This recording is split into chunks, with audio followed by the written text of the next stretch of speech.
এই শোনো না, আমাদের অন্ধবিশ্বাস চ্যানেলটি যারা এখনো সাবস্ক্রাইব করেননি প্লিজ সাবস্ক্রাইব করে দাও। আর অল্প কিছু সাবস্ক্রাইবার হলে 1,00,000 পরিবার হবে। সবাই প্লিজ সাবস্ক্রাইব এবং বেশি বেশি শেয়ার করে দাও প্লিজ। প্রবল বেগে বাতাস বইছে আকাশে, এখন আর চাঁদের দেখা নেই। কালো মেঘে ঢেকে গিয়েছে আকাশ, হালকা বিদ্যুৎ চমকাচ্ছে আকাশে। একটু পরেই বুঝি এই নামবে বাড়িধারা। আরাবি সেদিকে তাকিয়ে খানিক চিন্তিত হলো। ঘুমন্ত জায়ানকে উঠাতে ইচ্ছে করছে না আরাবির। কি সুন্দর ঘুমাচ্ছে লোকটা, তবুও এখন না জাগালে বাড়ি যেতে পারবে না। এই বৃষ্টির মাঝে ড্রাইভ করাটাও কষ্টসাধ্য হবে জায়ানের জন্য। আরবি আলতো স্বরে বলে, শুনছেন, উঠবেন না, বৃষ্টি নামবে তো। জবাব নেই জায়ানের। আরবি তপ্ত শ্বাস ফেলল, হালকাভাবে জায়ানকে ধাক্কা দিয়ে বলে, উঠুন উঠুন, বৃষ্টি নামবে শুনছেন। এইবার যেন একটু নড়ে চড়ে উঠল জায়ান। হালকাভাবে চোখ মেলে তাকায় জায়ান, জিজ্ঞেস করলো, কয়টা বাজে? আরবি চোখ খিচে বন্ধ করে নিল। লোকটার ঘুম ঘুম কণ্ঠ এতটা ভয়ানক যে আরবি শরীরের প্রতিটা লোমকূপ স্তব্ধ দাঁড়িয়ে গিয়েছে। জায়ান উঠে বসেছে, আরবির দিকে এক পলক তাকিয়ে ফের একই প্রশ্ন করলো। এবার আরবি ধীরে ধীরে বলে, 10টা বাজে। জায়ান উঠে দাঁড়ালো, আরবির হাত ধরে ওকে দাঁড় করালো। কয়েক পলক এদিক ওদিক তাকিয়ে চারপাশ দেখে নিল। গম্ভীর কণ্ঠে বলে, ওড়নাটা ভালোভাবে মাথায় স্কার্ফের মতো পেঁচিয়ে নাও আরাবি। আরবি পিট পিট চোখকে তাকিয়ে জায়ানের দিকে। জায়ান হালকা উচ্চ স্বরে বলে, দ্রুত করো। আরবি তাড়াতাড়ি ওড়নাটা সেইভাবে পরে নিল যেভাবে জায়ান বলেছে। এইভাবে ওড়নাটা নেওয়ায় বেশ ঠান্ডা লাগছে আরবির, কারণ ওড়নাটা মাথা ঢেকে ওড়নার দুপান্তর সরুভাবে কাঁধে দুপাশ দিয়ে রাখা। এতে হাতগুলো বেশ ঠান্ডা লাগছে। জায়ান আরবির দিকে কয়েক পলক তাকিয়ে গায়ের কোটটা খুলে যত্নশীলতার সাথে আরবির গায়ে মেলে দেয়। তারপর আরবির হাতটা নিজের হাতের মুঠোয় নিয়ে নেয়। আরবি ঠোঁট প্রসারিত করে হাসে। লোকটা এত কেন বুঝে ওকে, কিভাবে এতটা সুন্দরভাবে ভালোবাসতে পারে। আরবি ওর আর জায়ানের মুষ্টিবদ্ধ করা হাত জোড়ার দিকে তাকায়। তৃপ্তিকর চাহনি নিক্ষেপ করে ও। নিজেও জায়ানের হাতে শক্ত করে ধরল, মনে মনে বলল, এই যে ধরলাম আপনার হাত, আর কখনো ছাড়বো না, ওয়াদা করলাম আমি। জায়ান আরবির দিকে তাকিয়ে হালকা হাসলো। তারপর আরবিকে নিয়ে সেই নিরিবিলি রাস্তা দিয়ে হাঁটতে শুরু করলো। এখন বাড়ি যাবে, অনেক রাত হয়ে গিয়েছে। জায়ানের ফোন বাজছে। জায়ান সেটা রিসিভ করে কানে লাগালো। বলছে, আসছি, এই তো কাছেই ছিলাম। ডোন্ট বি প্যানিক আম্মু, আমি থাকতে তোমার বৌমার কিচ্ছু হবে ভাবলে কিভাবে? আচ্ছা ওকে। ফোন রাখতে আরবির প্রশ্ন। আন্টি ছিল? জায়ান সরু চোখে তাকায় আরবির দিকে, হালকা রাগী গলায় বলে, আন্টি কি? আম্মু বলবে। আরবির এমন প্রশ্নে কি বলবে ভেবে পেল না। বিয়েটা এখনো হয়নি, এখনই আম্মু বলতে কেমন যেন লজ্জা লাগে। আরবির কথা ঘোরানোর জন্য বলল, আপনি এখানে আগে এসেছেন? জায়ান সামনের দিকে দৃষ্টি রেখে জবাব দেয়, প্রায় আসি। আমি যখন অতিরিক্ত কষ্ট পাই অথবা খুশি হই তখন এসে চলে আসি। আরবি খুব আবেগ নিয়ে তাকালো জায়ানের দিকে, হালকা আওয়াজে বলে, তো আজ এসেছেন কি কারণে, কষ্টে না সুখে? জায়ান থেমে গেল। আরবি চোখে গভীর দৃষ্টিতে তাকালো, কণ্ঠে খাদ্যে নামিয়ে বলে, তুমি বলো কেন এসেছি? আরবি জায়ানের ওই চোখে দেখতে পেল তৃপ্তির ছোঁয়া, চোখ মুখে সুখের আভাস, খুশির ঝিলিক। আরবি চোখ নামিয়ে হাসলো, বলল, বুঝে নিয়েছি আমি। জায়ান আর কথা বাড়ল না। বাতাসের বেগ বাড়ছে, দ্রুত গাড়িতে উঠে বসবে আরবিকে নিয়ে। তারপর গাড়ি ছুটালো গন্তব্যে। ফ্রেশ হয়ে ওয়াশরুম থেকে বেরোলো আরবি। একটু আগেই ওরা বাড়ি এসে পৌঁছিয়েছে। বাহিরে হালকা ঝিরিঝিরি বৃষ্টি হচ্ছে। এসেই গোসল নিয়েছে আরবি। বাহিরে এত বাতাস ছিল যে শরীরে পুরো ধুলোবালিতে ভরে গিয়েছে। আরবি তোয়ালে নিয়ে মাথাটা ভালোভাবে মুছে নিল। তারপর বারান্দার দিকে আগালো। তোয়ালাটা ভালোভাবে নেড়ে দিয়ে যেই ঘুরে আসতে নিবে অমনি জায়ানের বারান্দার দিকে তাকাতে চোখ বড় হয়ে যায় আরবির। জায়ান শুধুমাত্র একটা শর্ট প্যান্ট পরে বারান্দায় দাঁড়িয়ে আছে। দেখে বোঝাই যাচ্ছে জায়ান নিজেও গোসল করে নিয়েছে। জায়ানের হাতের দিকে তাকাতে আরাবির কপাল কচলে আসলো। হাতে ওটা কিসের বোতল দেখা যাচ্ছে। আরাবি আরেকটু মনোযোগ দিয়ে দেখলো। জিনিসটাকে বুঝতে পেরে আরাবি বিস্ময়ে কি বলবে কি করবে ভেবে পেল না। প্রায় চেঁচানো সুরেই বলে উঠল, আপনি কি ড্রিঙ্কস করেছেন? হঠাৎ আরাবির কণ্ঠ শুনতে পেয়ে জায়ান বোধহয় একটু চমকালো। আরাবির দিকে তাকাতে কপাল কুঁচকে ফেলে জায়ান ভ্রু কুঁচকে বলে, তুমি এত রাতে শাওয়ার নিয়েছো? আরাবি কেমন মুহূর্তে পাথর দৃষ্টিতে তাকালো জায়ানের দিকে। শক্ত কণ্ঠে বলে, আমি একটা কোয়েশ্চেন করেছি, সেটা আনসার দিন। জায়ান বেশ অবাক হলো আরাবি শক্ত আচরণ দেখে। পরক্ষণে বাঁকা হেসে বলে, যদি বলি হ্যাঁ তবে? আরাবি রাগী গলায় বলল, ছেড়ে দিতে বলবো, এক্ষুনি ছেড়ে দিন। জায়ানের তেরা জবাব। যদি না ছাড়ি? আরাবির ভেতরটা দুমড়ে মুচড়ে আসছে। এই মদের নেশা কতটা ভয়ানক হয় আরাবি তা খুব ভালোভাবে জানে। এই মদের নেশার কারণেই তো ওই জানোয়ার লোকটা ওকে যার তার কাছে বিক্রি করে দিতে নিচ্ছিল। এই মদের নেশায় ওর আর ওর মাকে প্রতিনিয়ত মার খেতে হতো। আরবির চোখ পানিতে টলমল করছে। এই বুঝে এক্ষুনি গড়িয়ে পড়বে। আরবি ধরা গলায় বলে, মদ না ছাড়তে পারলে আমায় ছেড়ে দিন। কথাটা বলে আর এক মুহূর্ত দাঁড়ালো না আরাবি। দ্রুত পায়ে রুমে গিয়ে বারান্দার দরজা আটকে দিল। এদিকে আরাবি যে এমন একটা কথা বলবে ভাবেনি জায়ান। চোখ বুজে জোরে জোরে শ্বাস ফেলল জায়ান। চোখগুলো লাল হয়ে গিয়েছে। হাতের বোতলটা সজোরে আছাড় মেরে ভেঙে তৎক্ষণাৎ ও নিজেও রুমে প্রবেশ করে ঠাস করে বারান্দার দরজা আটকে দিল। সেই আওয়াজ এতটাই তীব্র আওয়াজ ছিল যে আরাবির শরীর সেই শব্দে ভয়ানকভাবে কেঁপে উঠল। চোখ থেকে গড়িয়ে পড়ল দুফোঁটা জল। আরাবি দু হাতে মুখ ঢেকে হু হু করে কেঁদে উঠল। জায়ানকে ওইভাবে কথাগুলো বলে ওর নিজের মনটা ক্ষতবিক্ষত হচ্ছে সহস্রভাবে। তবে কি বা করবে আরাবি? লোকটার মদের বোতল হাতে নিয়ে দাঁড়িয়ে থাকতে দেখে ওর নিজের হিতাহিত জ্ঞান শক্তি হারিয়ে ফেলেছিল। ভাবতেও কষ্ট হচ্ছে জায়ান নেশা করে। এটা কখনোই মানতে পারবে না আরাবি, কখনোই না। উপর হয়ে বিছানায় শুয়ে সেইভাবে কাঁদতে লাগলো আরাবি। একসময় ঘুমিয়ে পড়ল। কি হয়ে গেল? এই তো কয়েক মুহূর্ত আগে ও আর জায়ান কতটা কাছাকাছি ছিল, পাশাপাশি ছিল, দুজনের হাতে পরস্পরের হাতের মাঝে ছিল। আর এখন একজনের মনে তীব্র অভিমান তো আরেকজনের মনে তীব্র রাগ পোষণ করা। তবে মনে রাখবেন, মেয়েরা অভিমান করে আরও বেশি ভালোবাসার জন্য, আর ছেলেরা অভিমান করে ভালোবাসা ভালোভাবে বোঝানোর জন্য। মানুষ তার সাথে রাগ অভিমান বেশি করে যাকে ভালোবাসে।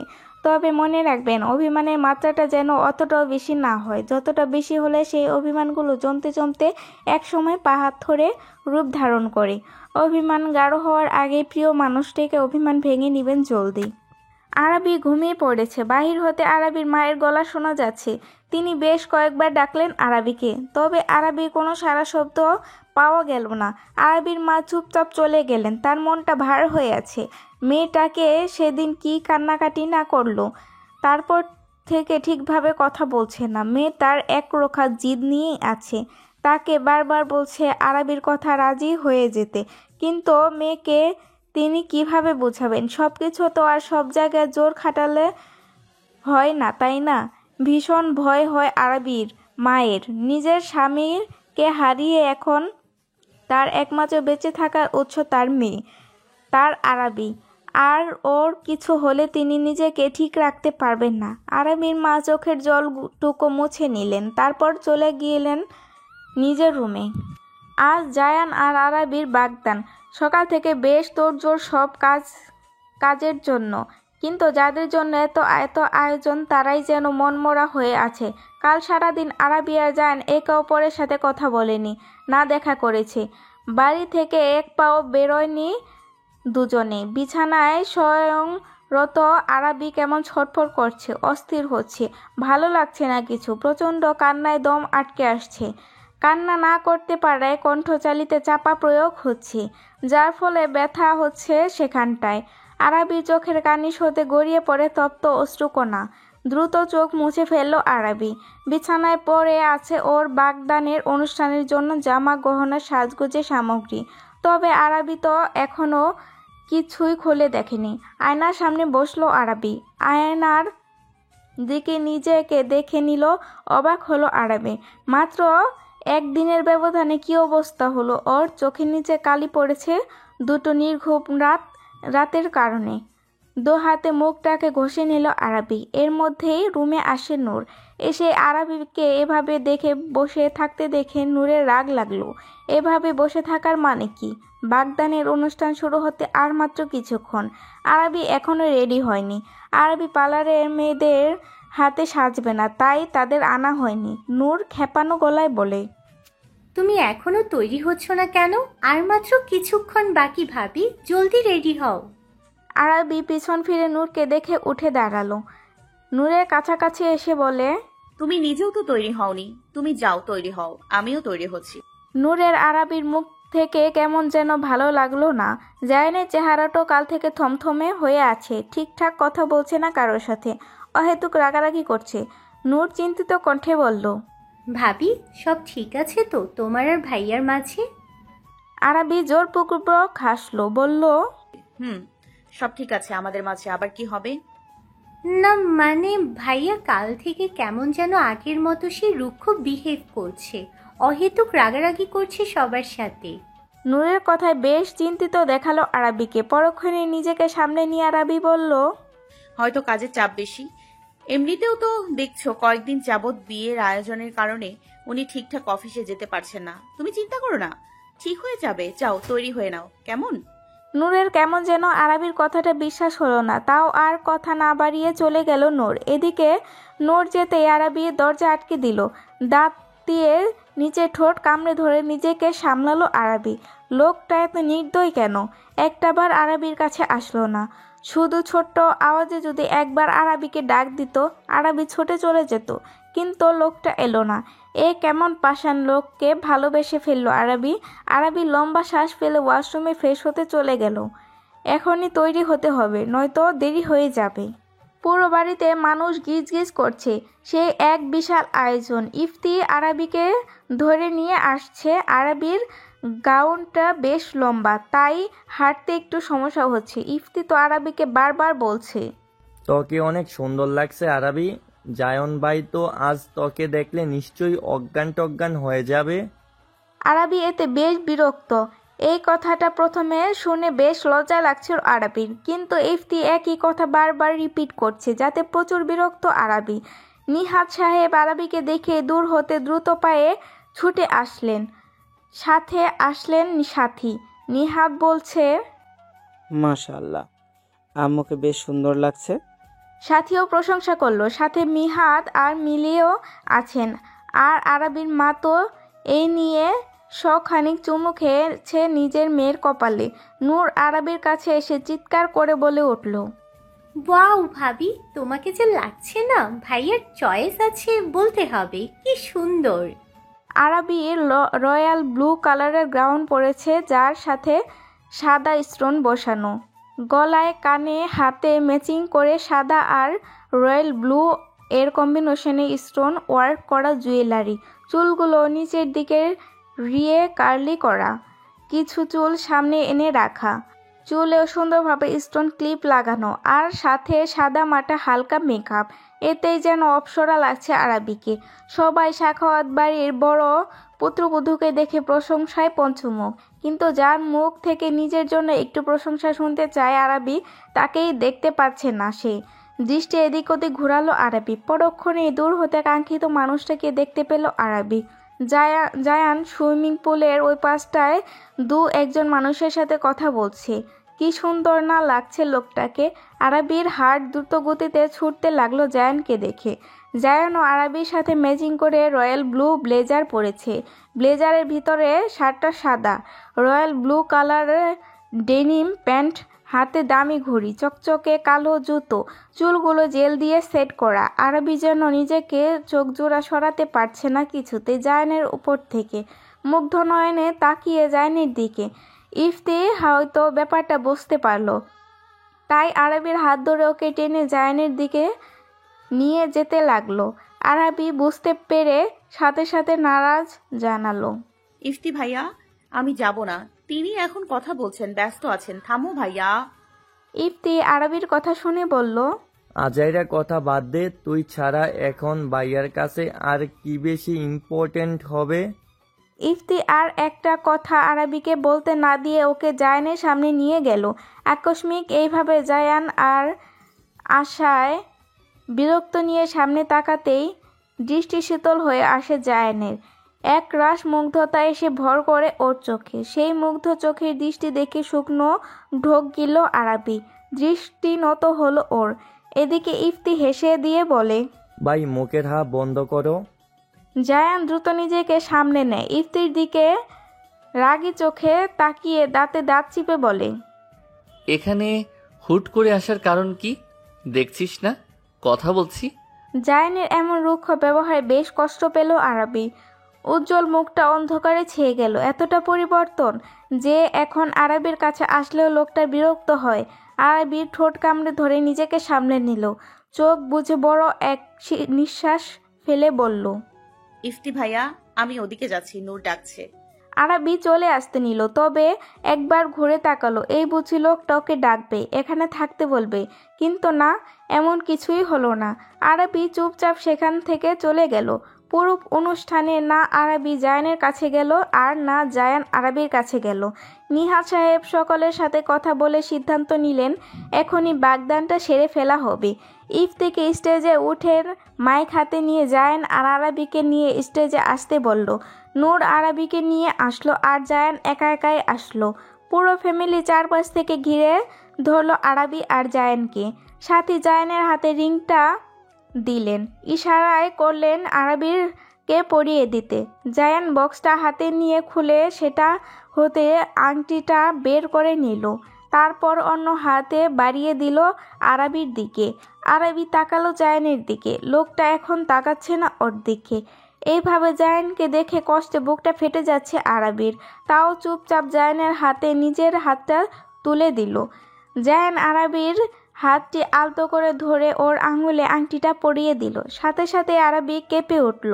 হৃদয়টা জানান দিচ্ছে বারবার, আজ থেকে তুই কারো বাগদত্তা। ভালোবাসা মানুষটিকে পুরোপুরি নিজের করার জন্যে অর্ধেক ধাপ এগিয়ে গেল। টুপ করে এক ফোঁটা জল পড়ল, সেটা একেবারে জায়ানের হাতের উপর পড়ল। জায়ান সেটা লক্ষ্য করে চোখ বুজে ফেলল, দ্রুত সরে আসলো। এইবার আরাবির মা আরাবিকে আংটিটা দিতে জায়ান নিজের হাত বাড়িয়ে দেয়। আরাবি এখনো চাতক পাখি নিয়ে তাকিয়ে আছে জায়ানের দিকে। এই বুঝি লোকটা তাকালো ওর দিকে, কিন্তু না, লোকটা তাকালো না জায়ান একবারও। আরাবি জায়ানের আঙুলেও আংটি পরিয়ে দেয়। ওদের বাগদান সম্পূর্ণ হয়। সবাই করতালি দিয়ে উঠে হই হুল্লোড় শুরু করে দেয় চারদিকে। চারিদিকে মানুষ গিজ গিজ করছে। পরিবেশ বেশ জমজমাটে। ক্যামেরাম্যান একের পর ছবি তুলছেন আর ভিডিও করছেন। বেশ কয়েক ফ্যামিলি ফটো তোলা শেষ। ইফতি জানালো এখন শুধু আরাবি আর জায়ানের কাপল ফটো তোলা হবে। সেই অনুযায়ী ইফতি আর নূর গিয়ে জায়ান আর আরাবিকে একসাথে দাঁড় করালো। দেখা গেল ক্যামেরাম্যানকে আর পোজ দেওয়ার কথা বলা লাগলো না। জায়ান নিজেকে খুব সুন্দরভাবে সবটা সামলে নিয়ে এক এক অ্যাঙ্গেলে পোজ দিচ্ছে। এদিকে যে আরাবির শরীরে কত ডিগ্রি ঝড় উঠে গিয়েছে তা তো জায়ান বোধহয় জানল না। জায়ানের শক্তপোক্ত হাতটা এক একটা স্পর্শ যখন ওর শরীরে লাগছে তখন ভয়ানক ঝড়ে আরাবির মন দুমড়ে মুচড়ে যাচ্ছে।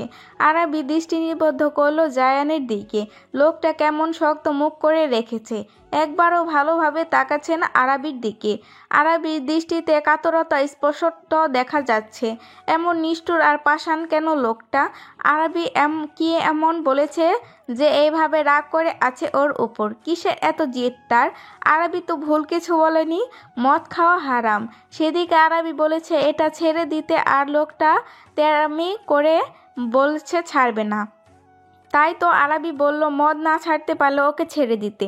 মদের নেশা পৃথিবীতে জঘন্যতম নেশা, এটা আরাবির কাছে। এই নেশার কারণে মানুষ হিতাহিত জ্ঞান হারিয়ে ফেলে, তাদের জ্ঞান বুদ্ধি লোপ পায়। এই নেশার কারণে তারা আর কিছু পরোয়া করে না, আপন মানুষদের কষ্ট দিতে থাকে দিনের পর দিন, রাতের পর রাত। তাই আরাবি ভয় পায় এটাকে। জায়ানের হাতে তখন ওই মদের বোতল দেখে আরাবির ভিতরে কি অসহ্য পীড়া দেয় যে শুরু করেছিল তা ও বলে বোঝাতে পারবে না। আরাবি চোখ বন্ধ করে জোরে জোরে শ্বাস নিল। অনেক হয়েছে আর এভাবে চাতক পাখি নিয়ে জায়ানের কথা শোনার জন্য আর ওর দিকে নিজেকে বারবার ঠেলে দেওয়া নেহাত বোকামি। আরাবি জায়ানের কাছে নিশ্চিতে সরি বলতো যদি ও ভুল কিছু বলতো, তবে আরাবি কোনো ভুল করেনি, তাই মাপ চাওয়া বা আগ বাড়িয়ে কথা বলার মতো বোকামি ও করবে না। দোষ জায়ানের, তাই জায়ানের আগে নিজেই ভুল স্বীকার করে ওর কাছে আসবে। আরাবি নিজেকে শক্ত করে রাখলো পুরোটা সময়। যতক্ষণ ফটোশ্যুট চলছে, ছবি তোলা শেষ হতেই আরাবি স্টেজ থেকে নেমে গেল দ্রুত। জায়ান ভ্রুকোচকে একবার তাকিয়ে নিজেকে নেমে পড়ে। নূর এইবার স্টেজে উঠল, মাইক হাতে নিয়ে বলতে লাগলো, লেডিস অ্যান্ড জেন্টলম্যান, অনেক হলো কথাবার্তা খাওয়া দাওয়া, এবার একটু নাচ গান হয়ে যাক, কি বলেন? সবাই চিৎকার করে উঠল। নূর মুচকি হেসে বলে, তো দেরি কিসের? আমাদের এই পার্টির এই মধ্যমণি আমার ভাই আর ভাবির কাপল ডান্স দিয়ে শুরু করা যাক। সবাই তৈরি তো? আবারও সবাই চিৎকার করে উঠল। এদিকে আরাবি বিস্ময়ে হা হয়ে গিয়েছে। নূর যেমন একটা কথা বলবে, আচমকা বলে ফেলবে, ভাবতেও পারেনি। আরাবি তো নাচতে পারে না, কিভাবে কি করবে ও? শেষে না দেখা যাবে এই নিজের ইজ্জতের প্রেস্টিজ না উড়িয়ে যায়, সাথে জায়ানও এতগুলো মানুষের সামনে লজ্জায় পড়ে যাবে। আরাবি চিন্তায় কাঁচোমাচো হয়ে গিয়েছে। ঠিক তখনই কেউ এসে ওর হাতটা টেনে ধরলো। আরবি ভরকে গিয়ে পাশে তাকাতেই দেখে জায়ান ওর হাত ধরেছে, দৃষ্টি এখনো সামনের দিকে। জায়ান আরবির হাত টেনে ধরলেও আরবির কোনো হেলদুল না দেখে গম্ভীর গলায় বলে, আসছো না কেন? কোলে নেওয়ার টাইম নেই আমার। জায়ানের এমন কথায় প্রচণ্ড রাগ লাগলো আরবির। এমনভাবে বলছে যেন আরবি জায়ানের কোলে ওঠার জন্য মরে যাচ্ছে। ও তো নাচতে পারে না, সেই চিন্তায় আগাচ্ছে না। আরবি চিবিয়ে চিবিয়ে বলে, আপনার কোলে ওঠার কোনো শখ বা ইচ্ছা আমার কোনোটাই নেই, বুঝেছেন আপনি? জায়ান বাঁকা হেসে বলে, সেটা আমার থেকে আর ভালো কে জানবে। ইনফ্যাক্ট বিয়ের পর সবই দেখা যাবে। দিনে কতবার যে উঠবে আর রাতের হিসাব। আরবি সাথে সাথে হালকা গলায় চেঁচালো, আপনার অসভ্য কথাবার্তা বন্ধ করুন। জায়ান ঠান্ডা কণ্ঠে বলল। আসছো না কেন? আরবি জায়ানের এই প্রশ্নে খানিক দমে গেল, মিয়ে যাওয়া গলায় বলল, আসলে আমি নাচতে পারি না। জায়ান আরবির কথায় ভ্রুক্ষেপ করলো না কোনো। আরবিকে টানতে টানতে নিজের সাথে নিয়ে যেতে লাগলো। ভাবলেশীন ভাবে বলল, তোমার পারতেও হবে না। আরবি তো হা। গানের তালে তালে জায়ানের সাথে দুলছে আরবি। জায়ান খুব দক্ষতার সাথে আরবিকে সামলে নিচ্ছে ডান্সের প্রতিটা স্টেপে। আরবি মুগ্ধ নয়নে তাকিয়ে আছে জায়ানের দিকে। কি সুন্দর নাচতে পারে লোকটা, সাথে ওকেও কি সুন্দর সামলে নিচ্ছে। আসলে লোকটা সব কিছু সুন্দর আর পারফেক্ট, শুধু রাগটাই বেশি। কথাগুলো ভেবে আনমনে হাসলো আরবি। জায়ান তা দেখে ভ্রু কুঁচকে বলল, অযথা পাগলের মতো হাসছো কেন? সাথে সাথে আরবির হাসি মুখখানা অন্ধকারে ঢেকে গেল, চোখ জোড়া নামিয়ে নিল নিচে। এখন ও হাসলেও দোষ, আর সেটাকে পাগলের উপাধি দিয়ে দিল লোকটা। পাষাণ পাষাণ পাষাণ লোকটা। আরবি আর কথাই বলবে না। জায়ান আরবি ঘুরে দূরে নিয়ে আবার কাছে টেনে আনলো। এবার আরবি পিঠ জায়ানের বক্ষে ঠেকালো। জায়ান গরম নিঃশ্বাসগুলো আরবির কাঁধে এসে বাড়ি খাচ্ছে। আরবি নিজে গ্রাউন্ড এক হাতে খামচে ধরলো, শরীরটা কেঁপে উঠছে বাজেভাবে। নাচ শেষ হতে সবাই করতালি দিয়ে উঠল, প্রশংসা করছে সবাই। বেশ সুন্দরভাবে জায়ান আরবিকে নিয়ে ডান্সটা কমপ্লিট করেছে। নাচ শেষ হতে জায়ান আরবিকে ফেলে রেখে স্টেজ থেকে নেমে দাঁড়ালো। এমনটা করায় এবার আরবি বেশ কষ্ট পেল। স্টেজে উঠতে বেশ কষ্ট হয় আরবির, লং গ্রাউন্ডে পড়ায়। চোখ ভরে উঠতে চাইলো আরবির, নিজেকে সামলে নেয়। ইফতি স্টেজে এসে আরবিকে নামতে সাহায্য করলো। ইফতি চিন্তিত কণ্ঠে আরবিকে জিজ্ঞেস করলো, তোদের মাঝে সব ঠিক আছে তো আরবি? কেমন যেন দূরত্ব দেখতে পাচ্ছি আমি। আরবি নিজের কষ্টগুলো চেপে রেখে বহু কষ্টে বলল, সব ঠিক আছে ভাইয়া, শুধু চিন্তা করছো তুমি। আচ্ছা তুমি থাকো, আমি একটু ওয়াশরুমে যাব। ইফতি বলল, একা যাইস না, নূরকে ডাকছি, ওকে সাথে নিয়ে যা। আরে দূর ভাইয়া, ও বেচারি এনজয় করছে, ওকে ডাকবে কেন শুধু শুধু? আমি যাবো আর আসবো, থাকো তুমি। ইফতিকে আর বলতে না দিয়ে আরবি হাঁটা ধরলো ওর রুমে যাওয়ার জন্য। এতক্ষণ ধরে থাকা জলটুকু আর বাদ মারল না, গাল গড়িয়ে পড়ল চোখ হতে নিঃসৃত এক ফোঁটা তপ্ত জল। আরবি চোখ মুছে বাড়ির ভিতরে চলে গেল। রুমে এসে সোজা ওয়াশরুমে চলে গেল আরাবি। চোখ মুখে হালকাভাবে পানি ছিটিয়ে দিল। ভালো লাগছে না কিছু। এত এত মিউজিকের আওয়াজে ওর মাথা ব্যথা করছে, কিন্তু কিছু করার নেই। ওকে আবারও সেখানে যেতে হবে। ওই বাড়ির বড় বউ হতে চলেছে সে। এতটুকুতে হাঁপিয়ে গেলে চলবে? তাকে তো সব দিক সামলাতে হবে। আরাবি আরও কিছুক্ষণ ওয়াশরুমে কাটিয়ে বের হয়ে আসলো। বের হতেই চমকে গেল আরাবি। রুমের লাইট নিভানো, কিন্তু ও তো স্পষ্ট মনে আছে রুমে প্রবেশ করার সময় ও লাইট অন করে এসেছিল। তাহলে লাইট অফ হলো কিভাবে? আর ইলেকট্রিসিটিও তো যায়নি, বাইরে মিউজিকের বাজছে। আর গেলেও তো অন্ধকার হওয়ার কথা না? পুরো বাড়িটা আইপিএস সিস্টেম চালু করা। ইলেকট্রিসিটি চলে গেলেও কিছুক্ষণ বাদে লাইট আপনা আপনি জ্বলে উঠবে। আরাবি অন্ধকারের মাঝে হাতড়ে হাতড়ে আগানোর চেষ্টা করছে, কিন্তু ভালোভাবে দেখা যাচ্ছে না কিছুই। হঠাৎ মনে হলো ওর পিছনে কেউ আছে, কেউ দাঁড়িয়ে ওর পিছনে। ভয়ে আরাবি শিরদাঁড়া বেয়ে শীতল স্রোতে বয়ে গেল। আস্তে করে পিছনে ফিরে দেখে আসলেই কেউ দাঁড়ানো, কারো কালো অবয়ব স্পষ্ট দেখা যাচ্ছে। আরাবি ভয়ে চিৎকার করে সরে যেতে নিতেই বিছানার পায়ের সাথে পা বেজে ফ্লোরের উপরে পড়ল, যার ফলে পেটে প্রচণ্ড ব্যথা পায় আরাবি। জোরে আর্তনাদ করে ওঠে। তারপরেও নিজেকে সামলে নিয়ে উঠে বসলো আরাবি। কাঁপা কাঁপা কণ্ঠে বলে উঠল, কে ওখানে? কে আপনি? সামনে আসছে না কেন? আর আমার রুমে কিভাবে আসলেন? কিন্তু কোনো জবাব এলো না উপাস থেকে। আরাবি ভয়ে গলা শুকিয়ে গিয়েছে। উঠে যে দৌড়ে বেরিয়ে যাবে তারও উপায় নেই। চারদিকে অন্ধকার। ঝাপসা আলোতে হালকা কিছু দেখতে সক্ষম হচ্ছে, তাও খুব কষ্টে। আরাবি উঠে দাঁড়ানোর চেষ্টা করলো, কিন্তু তার আগেই রুমের লাইট জ্বলে উঠল। আর আলোর জ্বালাতে আরাবির সামনে যাকে দেখলো তা যেন আরাবির ভয়ে জমি গিয়েছে। কাঁপা কাঁপা কণ্ঠে আরাবি বলে, আপনি? লোকটা বাঁকা হাসলো। সে বেশ মজা পাচ্ছে আরাবিকে ভয় পেতে দেখে। আরাবি কি করবে ভেবে পাচ্ছে না। এই লোকটা এখানে কিভাবে আসলো? বাড়িতে কেউ নেই, সবাই গার্ডেনে। আরাবি চিৎকার করলেও কেউ শুনবে না, কারণ লাউড স্পিকার মিউজিক বাজছে। আর ও মেয়ে হয়ে একটা পুরুষ মানুষের সাথে কিভাবে পেরে উঠবে? কি করবে আরাবি? না, এইভাবে ভেঙে পড়লে চলবে না। ওকে এখান থেকে বের হতে হবে। যে করেই হোক বের হতে হবে।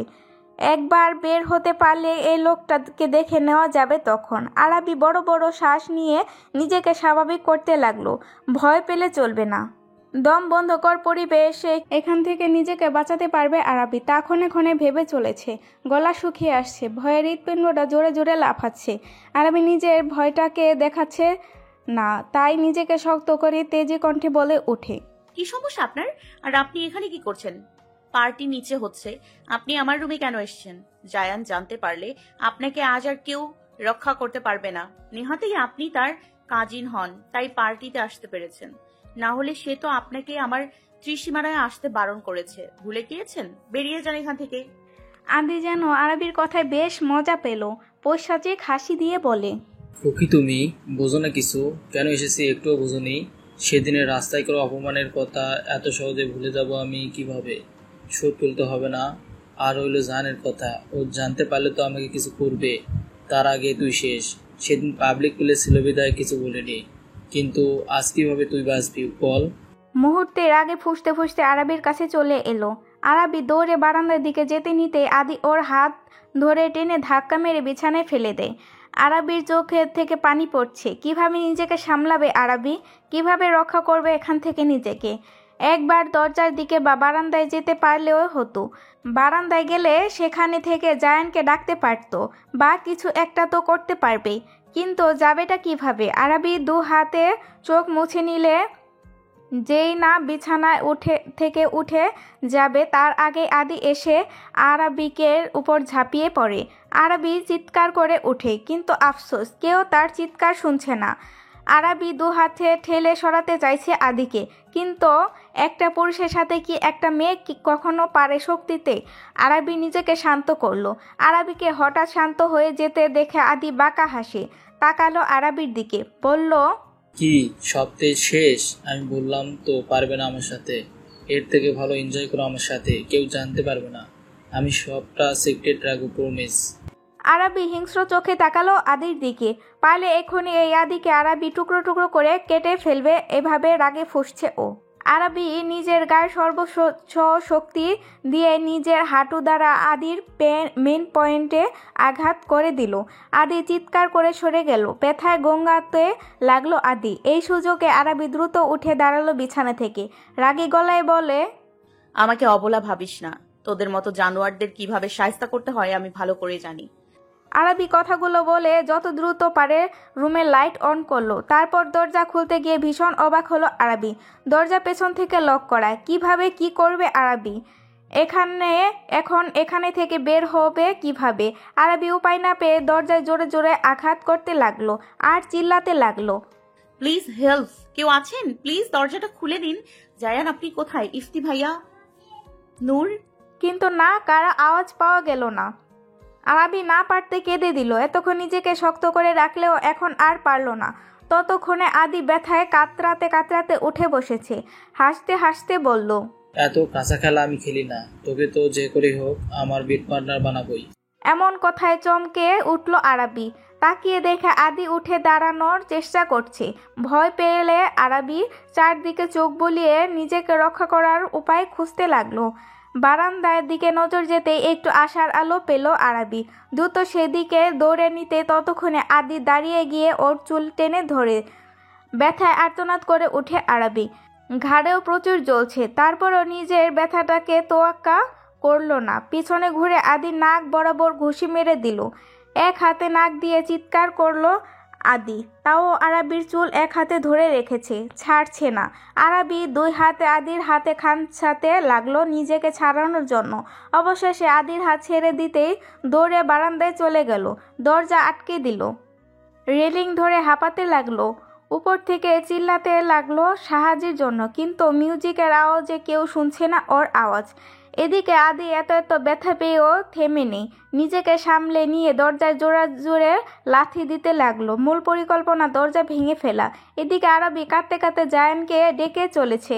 পরক্ষণে দরজা ধাক্কাধাক্কির আওয়াজ পেয়ে ভয় পেয়ে যায় আরাবি। কাঁদতে কাঁদতে বলতে লাগলো, আরে কেউ তো এদিকটায় তাকাও প্লিজ। আমার জায়ানের মনটা বড্ড অস্থির লাগছে, কেমন যেন লাগছে ওর। চারদিকে নজর ঘোরালো, না মেয়েটার দেখানি। কোথায় গেল? অনেকক্ষণ যাবৎ দেখছে না আরাবিকে। জায়ান নূরের কাছে গিয়ে জিজ্ঞেস করলো, আরাবি কোথায় নূর? জায়ানের প্রশ্নে পাশে দাঁড়ানো ইফতি বলল, ও রুমে গিয়েছে ভাই, কিন্তু বুঝলাম না, বলল একটু পরেই এসে যাবে, কিন্তু এখনো আসছে না কেন? কতক্ষণ হয়ে গিয়েছে? জায়ানের মনটা কেমন ধক করে উঠল। ইফতির কথায় কপালে চিন্তার ভাঁজ পড়ল। কি মনে করে যেন আরাবি রুমের বারান্দার দিকে তাকালো। তাকাতেই যেন জায়ানের দুনিয়া ঘুরে উঠল। এই কি অবস্থায় তার আরাবি কাঁদছে কেন? এদিকে জায়ান তাকাতে দেখে যেন আরাবি কলিজার পানি আসলো। দ্রুত কাঁদতে কাঁদতে চেঁচালো, আমাকে বাঁচান জায়ান, হেল্প মি। আদি আমার সাথে। বাকিটা বলার আগে দরম করে আওয়াজ হলো, হ্যাঁ, আদি দরজা ভেঙে ফেলেছে। আরাবি চেঁচিয়ে উঠল, কি করবে ও? এখান থেকে লাফ দিবে? সেটাই একমাত্র রাস্তা বাকি। আরাবি যেই না সেটা করতে যাবে তার আগেই আদি এসে আরাবির চুলের মুঠি ধরে লাগাতার 4টা থাপড় মারল। আরাবি ছিটকে রেলিংয়ের উপর পড়ে মাথায় প্রচণ্ড ব্যথা পেয়ে আর্তনাদ করে উঠল। জায়ান সাথে সাথে চিৎকার করে উঠল। আরাবি! জায়ান সর্বোচ্চ গতিতে দৌড়াতে লাগলো আরাবির কাছে যাওয়ার জন্য। এদিকে ইফতি আর নূর এসব দেখে হতবাক। ইফতি জলদি নূরকে বলল, মিউজিক বন্ধ করতে বল, আর সবাইকে জানা, বড় আব্বু বড় বাবাকে পুলিশে ইনফর্ম করতে বল, আমি যাচ্ছি। নূর কথা মতো চলে গেল। ইফতি জায়ানের পিছে পিছে দৌড়ায়। আদি আরাবিকে টেনে হিসে রুমে এনে ধাক্কা দিয়ে আরাবিকে। যে না আরাবির কাছে আসবে তার আগে প্রচণ্ড শব্দে দরজা খুলে ভিতরে ঢুকে জায়ান। ঢুকে স্তব্ধ চোখে আরাবির দিকে তাকিয়ে আছে ও। একই হাল হলো ওর কাঠগোলাপের। এদিকে আরাবি কাতর নয়নে তাকিয়ে জায়ানের দিকে। উঠে যেই দাঁড়াবে সেই শক্তিটুকু বিন্দু পরিমাণে নেই ওর মাঝে। মাথায় আঘাত লাগার কারণে চোখ ঝাপসা হয়ে আসছে আরাবির। জায়ান চোখ বন্ধ করে নিল। সে সহ্য করতে পারছে না ওর কাঠগোলাপের এই অবস্থা। জায়ানের চোয়াল শক্ত হয়ে আসছে। হাত জোড়া মুষ্টিবদ্ধ করে ধপ করে জায়ান তাকালো। আদি সাথে সাথে ঘাবড়ে গিয়ে পিছিয়ে গেল জায়ানের ওই রাগে লাল হয়ে আসা হিংস্র চোখগুলোর দিকে তাকিয়ে। জায়ান হুঙ্কার দিয়ে আদির কাছে গেল। তারপর এলোপাথারি মারতে লাগলো আদিকে। বড় লম্বা একটা লোহার ফুলদানি দিয়ে হাতে তুলে নিয়ে পিটাতে লাগলো আদিকে। চিৎকার করে বলতে লাগলো, কুত্তার বাচ্চা, তোর সাহস কিভাবে হলো ওর দিকে হাত বাড়ানোর? আজ তোকে আমি মেরে ফেলবো, তোকে জ্যান্ত মাটিতে পুঁতে দিব আমি। আমার আরাবিকে যেই হাত দিয়ে ছুঁয়েছিস সেই হাত আমি ভেঙে দিব। বলতে বলতে জায়ান আদির ডান হাতে একেবারে এক আঘাত করতে লাগলো। মার খেয়ে আদি ফ্লোরে লুটিয়ে পড়ল, তাও থেমে নেই জায়ান। একের পর এক লাথি দিয়েই চলছে আদিকে। মুখ দিয়ে নাক দিয়ে গোল গোল করে রক্ত পড়ছে আদির। জায়ান মারতেই আছে। ইফতি এসেই হতবাক। জায়ানের এমন ভয়ানক হিংস্রতা ইফতি আজ প্রথম দেখল। তবে থামালো না জায়ানকে। ফ্লোরে নিস্তে শরীরে পড়ে থাকা আরাবির কাছে গায়ে চাদর জড়িয়ে দিল, কারণ আরাবির গ্রাউন্ডে অনেকটা জায়গাতে ছিঁড়ে গিয়েছে। বোনের থেকে বেশি স্নেহ করা আরাবিকে এ অবস্থায় দেখে ইফতি ভাষা হারিয়ে ফেলেছে। আরাবিকে কোলে তুলে নিয়ে দ্রুত এই রুম থেকে বেরিয়ে গেল। তারপর ইফতি ওকে নিজের রুমে গিয়ে শুইয়ে দিল। ইফতি উঠে ওষুধের বক্স আনতে গিয়ে নিতে গেলেই আরাবি ইফতির হাত ধরে টেনে দুর্বল হাত দিয়ে দুর্বল গলায় বলে, ওনাকে থামাও ভাইয়া, না হলে উনি মেরে ফেলবেন ওই আদিকে। যাও ভাইয়া, কিন্তু তুই? প্লিজ ভাইয়া। ইফতি আরাবির কথা ফেলতে পারল না, দ্রুত জায়ানের কাছে ছুটল। কিন্তু গিয়ে দেখে নিহাত সাহেব আর বাড়ির গার্ডসরা জায়ানকে ধরে রেখেছে। তাও জায়ান বারবার রেগে বলছে, ছাড়ো আমায় তোমরা, ওকে আমি আজ টুকরো টুকরো করে ফেলবো। ইফতি জানে ভাই এখন এভাবে থামবে না, তাকে থামানোর একটাই উপায়। ইফতি জায়ানের কাছে গিয়ে বলল, ভাই থামো, ওকে আমরা দেখে নেব, পুলিশ আসছে, তুমি আরাবির কাছে যাও, ও কাঁদছে ভাইয়া, তোমাকে ডাকছে আমার রুমে ও। আরাবির কথা বলতে জায়ান শান্ত হয়ে গেল। ওর আরাবি কাঁদছে, ওকে ডাকছে। কথাটা শ্রবণ হতেই সবার থেকে ঝটকা মেরে নিজেকে ছাড়িয়ে নিয়ে বড়সড় পা ফেলে চলে গেল। আরাবির মা নূর সাথী মিলি যেতে নিতেই ইফতি মানা করে দেয় জায়ান আরাবিকে একা ছেড়ে দিতে। হুড়মুড় করে ইফতি রুমের জায়ান প্রবেশ করে। আরাবি হঠাৎ এমন আওয়াজ হওয়ায় ঝাপসা দৃষ্টিতে তাকায়। দরজার কাছে জায়ানকে দেখে ফুপিয়ে কেঁদে ওঠে আরাবি। জায়ান দ্রুত ছুটে যায় আরাবির কাছে। ওর পাশে বসে আরাবি বাহু ধরে জলদি ওকে নিজের বক্ষপিঞ্জরায় লুকিয়ে ফেলে। বহুক্ষণ পরে নিজের একমাত্র ভরসাযোগ্য ব্যক্তির সান্নিধ্য পেয়ে আরাবি আর নিজেকে সামলাতে পারে না। আরাবি দুর্বল হাতজোড়া দিয়ে জায়ানের পিঠ খামছে ধরে জায়ানের বক্ষে মুখ গুজে তীব্র চিৎকার করে কান্না করতে লাগলো আরাবি। আর আরাবির এমন কান্নায় যেন জায়ানের বুকে তীব্র ব্যথার সৃষ্টি হচ্ছে। মনে হচ্ছে কেউ ধারালো ছুরি দিয়ে ক্রমাগত আঘাত করে চলেছে ওর হৃদয়ে। দুর্বল প্রায় শরীর নিয়েই আরাবি নেতিয়ে পড়েছে প্রায়। লেপ্টে আছে জায়ানের বক্ষে। জোরালো কান্না থামছে, তবে এখনো হালকা আওয়াজে কাছে আরাবি। কান্নার ধিমিকে কেঁপে কেঁপে উঠছে শরীর, হিচকি উঠে গিয়েছে। জায়ান আর সহ্য হচ্ছে না আরাবির কান্না। আরাবির মাথায় হাত বুলিয়ে দিয়ে নরম কণ্ঠে জায়ান বলে ওঠে, হয়েছে তো, আর কাঁদে না। আরাবি ঠোঁট কামড়ে ধরল, কান্না থামানোর জোরালো প্রয়াস চালালো। ভাঙা আওয়াজে বলে, আমি আমি আমি পারছি না তো। আমার ভাবতেই শরীর ঘিনঘিন করছে। ওই শয়তান আমায় স্পর্শ করেছে জায়ান। আমার শরীরের উপর ঝাঁপিয়ে পড়েছিল। আমার এইখানে এদিকে এই জায়গায় স্পর্শ করেছে। বলতে বলতে আরাবি ও শরীরের বিভিন্ন অঙ্গ দেখাচ্ছে যেখানে আদি ওকে বাজেভাবে স্পর্শ করেছে। আরাবি অশ্রুসিক্ত চোখে তাকায় জায়ানের দিকে, বলে, আমার ঘৃণা লাগছে, বমি পাচ্ছে জায়ান। আমি কিভাবে ভুলবো এসব? আজ আপনি সময় মতো না আসলে আমার সাথেও। অর্ধেক বলে আবারও কান্নায় ভেঙে পড়ল আরাবি। মেয়েদের সবচেয়ে বড় সম্পদ হচ্ছে তাদের ইজ্জত। আর যখন সেই ইজ্জতের দিকে কেউ হাত বাড়ায় তখন সেই মেয়ের কাছে ঠিক কী অনুভূত হয় সে ছাড়া আর কেউ জানে না। কতটা বাজেভাবে মনের মাঝে আঘাত করে তা কাউকে বলে বোঝাতে পারবে না। আরাবি সারা শরীরে এখনো কাঁপছে, ভয়টা এখনো কাটাতে উঠতে পারছে না। জায়ানের চোখজোড়া লাল হয়ে এসেছে। ছেলে মানুষ কাঁদতে পারে না, ওরা যদি কাঁদতে পারত তাহলে অন্তঃস্থল হৃদয়টা নামক যন্ত্রণাটা ঠিক কতটা বাজেভাবে ক্ষতবিক্ষত হয়ে রক্তক্ষরণ হচ্ছে তাও বুঝি সবাইকে বোঝাতে পারত। কিন্তু আফসোস, জায়ান চোখ বুঝে দীর্ঘশ্বাস ফেলল। দুহাতে আরাবির গলা ধরে মুখটা উঁচু করে আরাবির কপালে চুমু খেলো। ধরা গলায় বলে, আমি আছি তো, আর কেউ তোমাকে কিছু করতে পারবে না। আজকের মতো ভুল আমি আর কখনো করব না। আমার আরাবিকে আমি আর কখনো একা ফেলে যাব না। সব সময় তাকে আগলে রাখবো আমার বুকের মাঝে, যাতে আর কেউ তাকে বাজেভাবে স্পর্শ করতে না পারে। তুমি ভয় পেও না, তুমি তো আমার স্ট্রং গার্ল। আর কাঁদে না। আরাবি জায়ানের চোখের দিকে নিষ্প্রভভাবে তাকিয়ে রইল। 1 সেকেন্ডের জন্য পলক ফেলল না। টপ টপ করে অশ্রু ঝরছে ওর চোখ দিয়ে। জায়ান বৃদ্ধা আঙ্গুল দ্বারা আরাবির চোখে জলগুলো মুছে দিল। চুমু খেলো ওর অশ্রুসিক্ত চোখ জোড়ায়। একটু সরে আসতেই আরাবি আবারও দৃষ্টি নিবদ্ধ করলো জায়ানের দিকে। হঠাৎ কেমন যেন অদ্ভুত একটা কণ্ঠে আরাবি বলে উঠল। বিয়ে করবেন আমায়? জায়ান অবাক হলো আরাবির কথায়। বিয়ে তো ও করবেই আরাবিকে, সেটা আবার জিজ্ঞেস করার কি আছে। তবে আরাবির মুখে এই কথাটা শুনে বেশ শান্তি লাগলো জায়ানের। বলল, হ্যাঁ করব তো। তোমাকে করব না তো কাকে করব? আরাবি জায়ানের হাত খামছে ধরল। বলল, আমি সেটা বলছি না, আমাকে বিয়ে করবেন, তাও আজ, এক্ষুনি। চমকে উঠল জায়ান আরাবির কথায়। খানিক স্তব্ধ ভঙ্গিতে থম মেরে রইল। পরক্ষণে আরাবিকে নিজের সাথে মিশিয়ে নিয়ে বলে, করব বিয়ে, কিন্তু আজ না। আজ তুমি অসুস্থ। আমি নূরকে ডাকছি, ওর সাহায্যে গোসল করে ফ্রেশ হয়ে নাও। অনেক আঘাত পেয়েছো, শরীরে মেডিসিন লাগাতে হবে, খাবার খেয়ে ওষুধ খেতে হবে, তারপর বিশ্রাম করিও। জায়ানের এরকম কথায় আরাবি যেন রাগ হলো অনেক। এক ঝটকায় জায়ানের থেকে নিজেকে ছাড়িয়ে নিয়ে বলে, না, এক্ষুনি হবে। যদি আজ আপনি আমায় বিয়ে না করেন, তাহলে আমি আর আপনাকে বিয়ে করব না। চলে যাব আমি এখান থেকে, আর আমাকে খুঁজেও পাবেন না আপনি। জায়ান থমকে গেল আরাবির কথায়। আরাবির দিকে তাকালো। মেয়েটা কেমন থরথর করে কাঁপছে, ভালোভাবে তাকাতেও পারছে না। জায়ান বুঝলো আজকের ঘটনাটা বেশ ভালোভাবে ইফেক্ট করেছে আরাবির মন মস্তিষ্কে।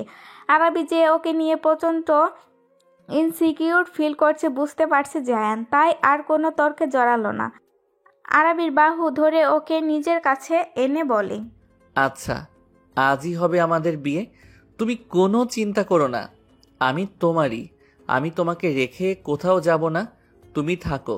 আমি নূরকে ডাকছি, ওর সাহায্যে ফ্রেশ হয়ে নাও, ক্ষতগুলোতে মেডিসিন লাগাও, খাবার খেয়ে ওষুধ নিবে, ঠিক আছে?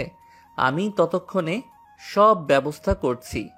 আরাবির কপালে চুমু খেয়ে জায়ান ওকে শুইয়ে দিয়ে বাহিরে চলে আসলো। সোজা নিচে নেমে আসলো। বাড়ির সবাই সেখানে বসে আছে।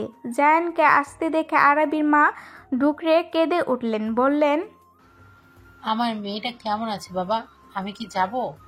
জায়ান আরাবির মার কাছে গেল। বলল, চিন্তা করবেন না আন্টি, ও ঠিক আছে। আমার মেয়েটার সাথে কেন এসব হলো? সবার কুনজর কেন থাকে আমার মেয়েটার উপর? আল্লাহ যেন ওর সব বিপদ আমাকে দিয়ে দেন, তাও আমার মেয়েটা যেন আর দুঃখ না পায়। জায়ান ক্রোধপূর্ণ কণ্ঠে ইফতিকে বলল। ওই কুকুরের বাচ্চা কই ইফতি? ইফতি বলে, ভাই ওকে পুলিশ নিয়ে গিয়েছে, তুমি চিন্তা করো না। জায়ান হাত মুষ্টিবদ্ধ করে বলে, পুলিশকে বলবি ওকে যেন টাচ না করে তারা। যা করার আমি করব কাল গিয়ে। ইফতি সম্মতি জানালো। জায়ানের রাগটাকে সামলে নিয়ে তপ্ত শ্বাস ফেলল। নূরকে উদ্দেশ্য করে বলল, নূর, যা আরাবিকে ফ্রেশ হতে সাহায্য কর। ক্ষত স্থানগুলো ভালোভাবে পরিষ্কার করে মলম লাগিয়ে দিস। আর হ্যাঁ, ভালোভাবে চেক করিস কোথায় কোথায় আঘাত লেগেছে। নূর মাথা দুলালো। আচ্ছা ভাইয়া, তুমি চিন্তা করো না। নূর চলে গেল। আরাবির মা বলল, আমিও যাই বাবা, মেয়েটাকে একটু বুকে না নিলে শান্তি পাবো না। জায়ান থমথমে গলায় বলে, না আন্টি, এখন যাবেন না, জরুরি কথা আছে আপনাদের সবার সাথে। সাথী ভ্রু কুচকে তাকালেন ছেলের দিকে। বললেন, আশ্চর্য, তোর কথার থেকে কি উনি ওনার মেয়ের কাছে যাবি সেটা ইম্পর্টেন্ট না? হ্যাঁ জানি আমি, তবে আমি যা বলবো সেটা আজ অনেক গুরুত্বপূর্ণ। জায়ানের কথায় নিহাত সাহেব গম্ভীর গলায় বললেন, কেমন কথা শুনি? জায়ান সবার দিকে এক পলক তাকালো, ফের বলল, আজ আর এক্ষুনি আমার আর আরাবির বিয়ে হবে। ওকে আমি এই মুহূর্তে বিয়ে করব। চমকে উঠলেন সবাই। নিহাত আর সাথী ছেলের কথায় বেশ রেগে গেলেন। এমন একটা ঘটনা ঘটে গেল, আর এমন পরিস্থিতিতে কিভাবে পারে ছেলেটা বিয়ের কথা বলতে? নিহাত সাহেব বেশ রাগী গলায় বলে। মাথা ঠিক আছে তোমার? কি যা তা বলছো? জায়ান ঠান্ডা কণ্ঠে বলে। আমি সম্পূর্ণ ঠিক আছি বাবা। আরাবির মা করুণ গলায় বললেন। বাবা, মেয়েটা আমার অসুস্থ, এমন অবস্থায় বিয়েটা না করলে হয় না? 2 দিন বাদে তো এমনিতেই বিয়ে হতো। জায়ান শ্বাস ফেলল ওনার কথায়, বলল। আমিও সেটাই বুঝিয়েছিলাম আপনার মেয়েকে, কিন্তু তিনি আমার কথা শুনতে নারাজ। সে করতে চায় আর তা এক্ষুনি। তাকে আমি শতবার বুঝিয়েও লাভ হয়নি, তিনি তার কথাতেই অটল। সবাই একে অপরের দিকে চাওয়াচি করলো। এবার সবাই বুঝতে পেরেছে ব্যাপারটা।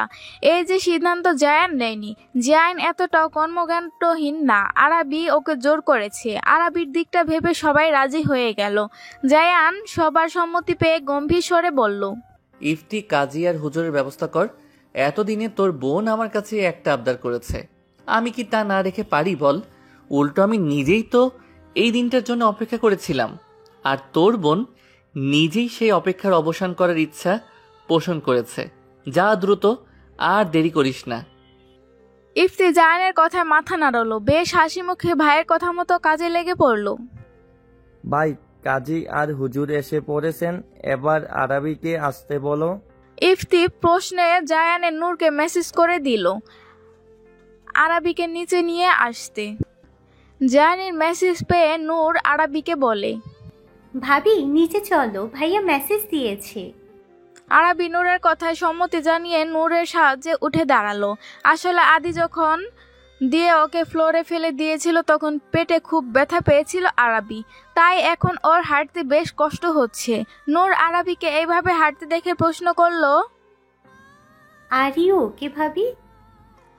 আরাবি দুর্বল কণ্ঠে বলে, হ্যাঁ, আমি ঠিক আছি, চিন্তা করো না। আরাবি সিঁড়ির কাছে আসতেই শুকনো ঢোক গিলল। এখন এই সিঁড়ি বেয়ে নিচে নামতে হবে ভেবেই আরাবির গলা শুকিয়ে আসলো। তাও আস্তে আস্তে নামতে লাগলো। এদিকে ইফতি নূর আর আরাবিকে দেখেই বলল, ভাই, আরাবি এসেছে। জায়ান পিছন ফিরে তাকালো। আরাবি জায়ানের দিকে তাকিয়েছিল। জায়ান চোখে আরাবিকে দেখতে পেল এক রাস মুগ্ধতা। কিভাবে তাকিয়ে আছে লোকটা, আরাবি বেশ লজ্জা পেল। চোখ নামিয়ে নিল আরাবি, তবুও আর চোখে তাকাচ্ছে। লোকটাকে শুভ্র পাঞ্জাবিতে অমায়িক সুন্দর লাগছে। জায়ানকে পাঞ্জাবিতে এই প্রথম দেখলো আরাবি। বেশ মানায় লোকটাকে পাঞ্জাবিতে। আরাবি যখন নিজের ভাবনায় ব্যস্ত তখন হুট করে একজোড়া বলিষ্ঠ হাত ওকে পাজাকুড়া করে তুলে নিল। লোকটা যে জায়ান ছাড়া কেউ না তা আরাবি ভালোভাবেই জানে। তবে আকস্মিকতায় আরাবি ঘাবড়ে গিয়ে জায়ানের ঘাড় আর বুকের কাছে পাঞ্জাবিটা অংশ খামছে ধরলো। ভীতু চোখে জায়ানের দিকে তাকিয়ে বলে, এইভাবে হুট করে কোলে নেওয়ার মানে কি? ভয় পেয়েছি তো আমি।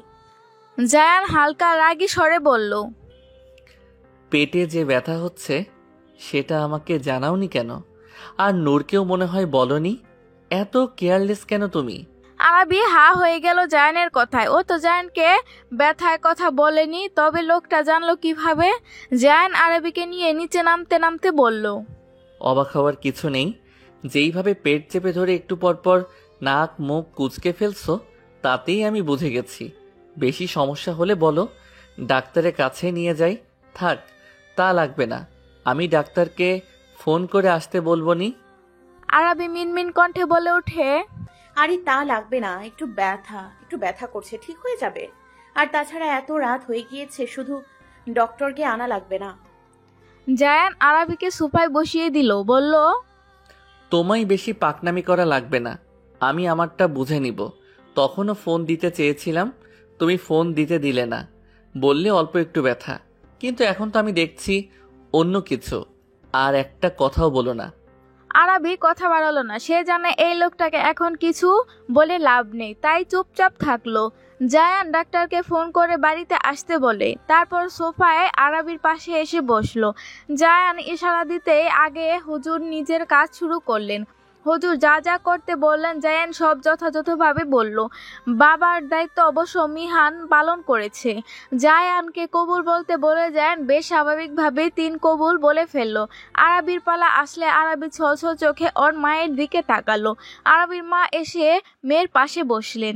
আরাবির চোখের জল ফেলে দিয়ে মায়ের হাত আঁকড়ে ধরলো। আরাবির মা আরাবির বাবার একটা ছবি আরাবির দিকে দিয়ে দিল। আরাবি সেটা হাতে নিল। কি সুন্দর একটা ছবি। ওর বাবা ওকে কোলে নিয়ে দাঁড়িয়ে আছে আর আরেক হাতে ওর মাকে জড়িয়ে ধরে আছে।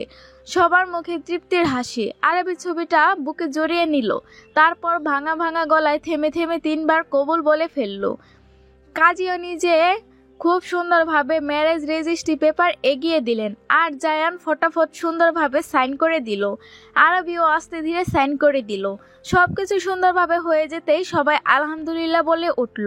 আজ থেকে ধর্মীয়ভাবে আর আইনগতভাবে 2 ভাবে জায়ান আর আরবি স্বামী স্ত্রী হয়ে গেল। পূর্ণতা পেল ওদের ভালোবাসা। সারা জীবনের জন্য একে অপরের সাথে দৃঢ় বন্ধনে আবদ্ধ হলো। বিয়ে সম্পন্ন হতেই সাথী আর মিলি মিষ্টি এনে সবাইকে খাইয়ে দিলেন। অবশ্য মিষ্টি ইফতি নিয়ে এসেছিল কাজী আর হুজুরকে নিয়ে আসার সময়। সাথী আরবিকে নিজের সাথে একটু পরেই চলে নিয়ে গেলেন। আরবি চুপচাপ নিজের শাশুড়ি মায়ের সাথে চলল। সাথী আরবিকে নিয়ে নিজের বাড়ি এসে সোজা নিজের রুমে নিয়ে গেলেন। আদুরে গলায় বললেন, তুমি এখানে একটু বসো। কেমন আম্মু? আরবি ধীরে বলল। আচ্ছা আন্টি। সাথী হালকা রাগ দেখালেন, বললেন, আন্টি কি? আম্মু বলো। আরবি মুখটা কাচুমাচু করে বলল, জি আম্মু। সাথী খুশি হয়ে আরবির কপালে চুমু দিয়ে দিলেন। হঠাৎ নূরের কণ্ঠ পাওয়া গেল, মা, ডাক্তার আন্টি এসেছেন ভাবির চেক আপ করানোর জন্য। সাথী অনুমতি দিতেই নূর ডাক্তারকে নিয়ে ভিতরে আসলেন। আরবিকে বিছানায় শুয়ে দিয়ে তিনি আরবির সমস্যার কথা জিজ্ঞেস করলেন। আরবি আস্তে ধীরে সবটা বললেন। ডাক্তার ভালোভাবে আরবিকে চেক আপ করে নিলেন। তারপর বেশ কিছু ওষুধ প্রেসক্রাইব করে দিয়ে চলে গেলেন। তিনি যেতেই সাথী আরবিকে উঠিয়ে ওয়াশরুমে গেলেন। নিজেও আরবিকে হাত মুখ ধুতে সাহায্য করলেন। তারপর আরবিকে নিয়ে রুমে আসতেই তিনি বললেন, বিয়ের জন্য তো কত শপিং করলাম তোমার জন্য, কিন্তু এইভাবে যে হয়ে গেল বিয়েটা। যদি তুমি বেশি অসুস্থ ফিল না করো তাহলে বিয়ের শাড়িটা তোমায় পরিয়ে দিই আমি। আমার ছেলেটা বড্ড শখ করে কিনেছে তোমার জন্য। অবশ্য তোমার বিয়ের সকল শপিং জায়েন নিজেই করেছে, কাউকে দেখতে দেয়নি, শুধু আমাকে দেখিয়েছে। কি বলো, পরবে? আরবির মুখে হাসি ফুটে উঠল। সে অবশ্যই পারবে, কেন পরবে না? তার জায়ানের জন্য শাড়ি কিনেছে আর সে পরবে না? তারও তো অনেক শখ। সে লাল টুকটুকে বউ সাজবে তার জায়ানের জন্য। আরবি হাসি মুখে সম্মতি জানালো। সাথী বেশ খুশি হলেন। সাথে সাথে নিজের ছেলের বউকে বিয়ের শাড়ি পরিয়ে দিতে লাগলেন। হালকা কিছু স্বর্ণের গহনাও পরালেন। তারপর নিজের হাতে আরবিকে মেকআপ করিয়ে দিলেন। চুলটাও বেশ সুন্দরভাবে সেট করে দিলেন। পুরো সাজ কমপ্লিট হতেই সাথী যেন চোখ সরাতে পারছে না আরবির থেকে। আরবির কপালে চুমু দিয়ে হাসি মুখে বলেন, মাশাআল্লাহ, আমার ছেলের বউকে একদম রানীর মতো লাগছে। সাথী নিজের হাতে বালা দুটো খুলে আরবিকে পরিয়ে দিলেন। তারপর বলেন, আমি যখন বিয়ে করে এসেছিলাম আমার শাশুড়ি আমাকে এই বালা দুটো দিয়েছিলেন। বাড়ির বউদের জন্য নাকি এটা বানানো হয়েছে। আমার শাশুড়িকে তার শাশুড়ি দিয়েছিলেন আর তিনি দিয়েছিলেন আমাকে, আর আমি আজ দিলাম আমার ছেলের বউকে। আরবি হাতের বালা দুটো স্পর্শ করে হালকা হাসলো। তারপর আয়নার দিকে তাকালো। লাল টুকটুকে স্টোনের ওয়ার্ক করা বেনারসি শাড়ি, মাথায় গোল্ডেন কালারের ওড়না দেওয়া, তাতেও স্টোন ওয়ার্ক করা। খোপা করা চুলগুলোতে লাল গোলাপ লাগানো, গলায় চিকুন একটা স্বর্ণের নেকলেস, কানের স্বর্ণের দুল, নাকে ডায়মন্ডের নোজপিন, হাতে সাথীর দেওয়া বালা জোড়া, আঙুলে আজকে এঙ্গেজমেন্টের আংটি, আর সাথে একটা যোগ হয়েছে আরও একটা স্বর্ণের আংটি। বেশ হালকা মেকআপ করে দিয়েছে সাথী। আরবি নিজেকে দেখে নিজেই অবাক। বিয়ের সাথে যে ওকে এমন অদ্ভুত সুন্দর লাগবে ভাবেনি আরবি। নাকি আজ শাশুড়ি নামক আরেক মা সাজিয়ে দিয়েছে, এই জন্য সুন্দর লাগছে বেশি। আরবি জানে না। আরবি সাথীর কাছে এসে সাথীকে জড়িয়ে ধরলো। ধরা গলায় বলে, ধন্যবাদ আম্মু, আমাকে অনেক সুন্দর লাগছে। আমাকে অনেক সুন্দর লাগছে, সব আপনার জন্য। আমার মা আমাকে সাজিয়ে দিয়েছেন, এই জন্য আমাকে এত বেশি সুন্দর লাগছে। ধন্যবাদ আম্মু, অনেক অনেক বেশি ধন্যবাদ। সাথীর চোখের কোণেও জল জমেছে। এমন একটা ভালো মনের মেয়েকে নাকি তিনি দেখতে পারতেন না। কত কথা শুনিয়েছেন, অপমান করেছেন, সেসব মনে পড়লে নিজের কাছে নিজেকে ছোট হয়ে যান সাথী আরাবিকে নিজের সাথে শক্ত করে জড়িয়ে ধরলো। মনে মনে ওয়াদা করলো এই মেয়েটাকে ছেলের বউ না, নিজের মেয়ের মতো রাখবেন তিনি। কখনো ওকে কষ্ট পেতে দিবেন না আরাবিকে। ভাবতেই হালকা হাসলেন সাথী। কালো মেঘে রাতের আকাশ ঢেকে গিয়েছে, ঝড়ো হাওয়া বইছে সমান্তালে, কেমন ঠান্ডা হিমশীতল হাওয়া, যা শরীরে ছুঁয়ে দিলেই শিশিরানি অনুভূত হয়। রাতের আকাশে চাঁদ তারার অস্তিত্ব নেই বললেই চলে। তারা মেঘেদের আড়ালে নিজেদের লুকিয়ে নিয়েছে। হঠাৎ তীব্র গর্জনে মেঘ ডেকে উঠল। তার একটু পরেই আকাশে ভেঙে বৃষ্টিতে বাড়িধারা নামলো। সারাদিনের প্রখর সূর্যের তাপে উত্তপ্ত পৃথিবীকে সিক্ত করতে নিজেদের অস্তিত্ব জানান দিল। কখনো টিপ টিপ, কখনো ঝিরি ঝিরি, কখনো বা ঝমঝম আবিরাম বর্ষণে সিক্ত হচ্ছিল। বকালো মেঘে শুরু হলো গুরু গুরু গর্জন। আকাশে বুক সেই সঙ্গে ঝিলিক দিতে থাকলো বিদ্যুতের নীল শিখা। মুষলধারে মাটির উপর সেই মাত্র পড়ল বৃষ্টির ফোঁটা। চারিপাশ ভরে গেল ভিজে মাটির সাদা গন্ধে। সে যে বৃষ্টি শুরু হলো তার আর থামবার অবকাশ নেই। আরাবি এক মনে প্রকৃতির ওই সৌন্দর্য মুহূর্তগুলো উপভোগ করছে।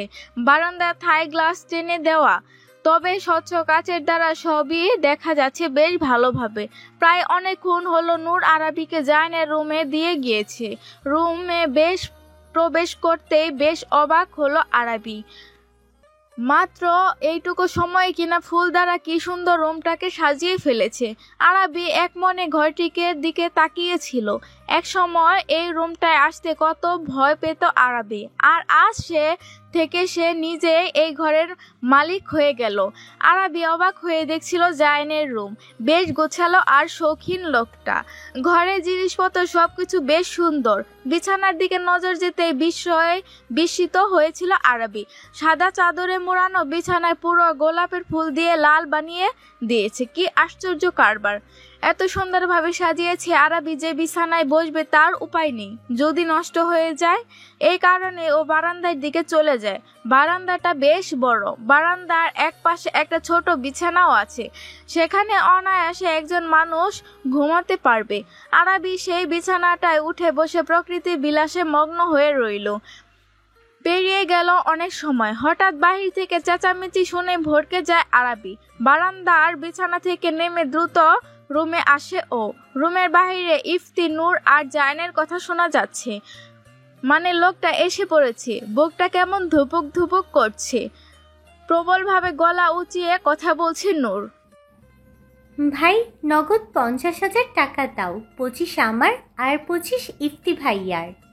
ইফতি নূরের কথায় সাথে সাথে তেতে উঠল। তুই 25 নিবি মানে? সব করলাম আমি, এত কষ্ট করে ফুল আনলাম আমি, লুক দিয়ে রুম সাজালাম আমি, তুই ফাও এত টাকা নিবি মানে? থাপ্পড় দিয়ে তোর গাল লাল করে দিমু বিয়াদ্দব।